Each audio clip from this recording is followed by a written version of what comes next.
والا کوټونه دي، کوټونه ګرم ګرم کوټونه د ژمي کوټونه د یخ کوټونه ارزانه کوټونه دي وروره، خوش نصیبه به وړي. زرداده هغه امیر صاحب له نور کوټونه نه چې نه خو ډېر ښایسته کوټونه خرڅوي په دا ژمي کې به دا کوټونه واخلو، دا ډېر ښه کوټونه دي. یار عثمان خانه ستا دماغ کار نه کوي، ته لیونی څه وایې؟ ستا کوم پوزیشن دی زما کوم پوزیشن دی؟ بیا ما تا د امیر صاحب د کباډي کوټونه اخلو، ما ستا کوم پوزیشن ما تا خو سرمایدار یې خدای راکړی ده، دواړه به په ګډ ګډ دوکانونو کې به ښه کوټونه واخلو.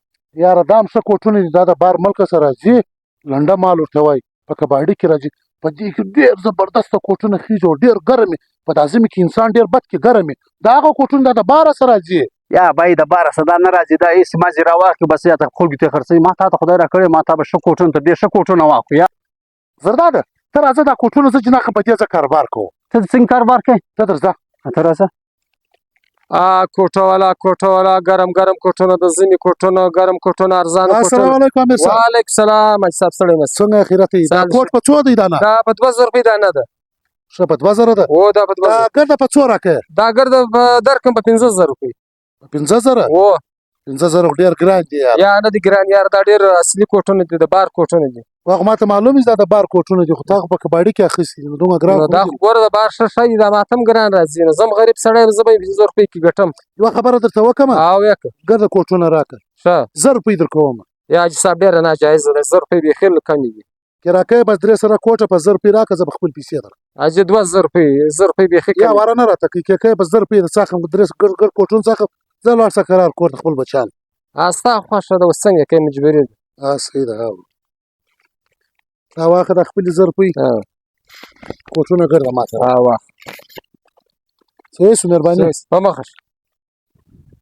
ښه شو، دا کوټونه مې خرڅ کړه چې کور ته ځم بچیانو ته به یې خواږه وترخه په یوسم. ما نه کوټونه خو د واس اوس دا کوم کاروبار په کوې ته اوس؟ بس ته یوه کسر دا ده کاروبار به زه به وخت کې در وښیم، ته اوس لاړ شه، بیا به ماښام مجلس کوو. سمه ده؟ صحیح ټیک. ښه دا کوټونه دی چیرې وړي؟ روان چیرې دی؟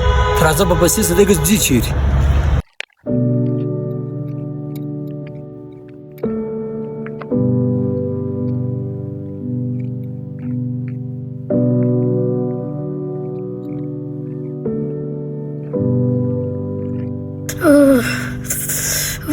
سبا د یخ دی.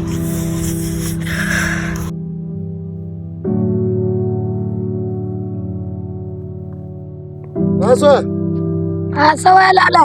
زوی څه کوې دلته چې ناست یې؟ یخ کېږي؟ او لالا ډېر بد یخ دی، یخ مې کېږي. ښه یخ دی زوی؟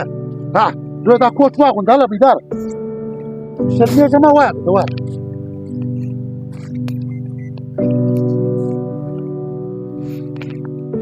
دغه ټینګ یې وتړه، درباندې جوړ دی. بس دی وکړه، دا نور کوټونه واخه، که څه هلته په کلي کې څوک مسکینانو یا یخې کېدی دا کوټونه هم هغه ته ورکړه. ښه دی؟ عثمانه ودرېږه. ستا کوم کاروبار و؟ ستا ګرده کوټونه واکسین ته په لاس ورکړل، ستا یې کاروبار و؟ یاره زرداد خانه دا واره کاروبار ما نه دی کړی، دا واره ما کاروبار د الله پاکه سره وکړي. هغه څنګه؟ یاره زرداد خانه موږ ته خدای راکړې ده، په دې معاشره کې څه عزت لرو، پیسه لرو، موږ خپلو بچیان له ښه ګران کوټونه اخیستی شو، د ځان لپاره یې هم اخیستی شو، مګر موږ په معاشره کې دا رقم غریبانان هم شته، د یخه څه تپېږي، کوټ نه لري، د ماښام غ نه لري. بس ما دا واره دا سوچ وکړي چې زه دا کوټونه واخلم او دا ته مسکینانو کوچنیانو ته یې ورکړم چې دوی نه الله پاک د یخه څه محفوظه کړي. موږ ته خدای راکړې ده یار، موږ ته خو بچیان هر شی اخیستی شو. او یار عثمان خان تا بیخي ډېر ښه خبره راته وکړله، باید کېدای چې موږ دغه په کار دی چې موږ به پر غریب عالم باندې څه خیال وساتو. موږ ته خدای راکړې ده، بس نن بعد به دا کوشش کوو ورور چې بس پلار غریب به انشاءالله نظر ساتو که خدای کړي.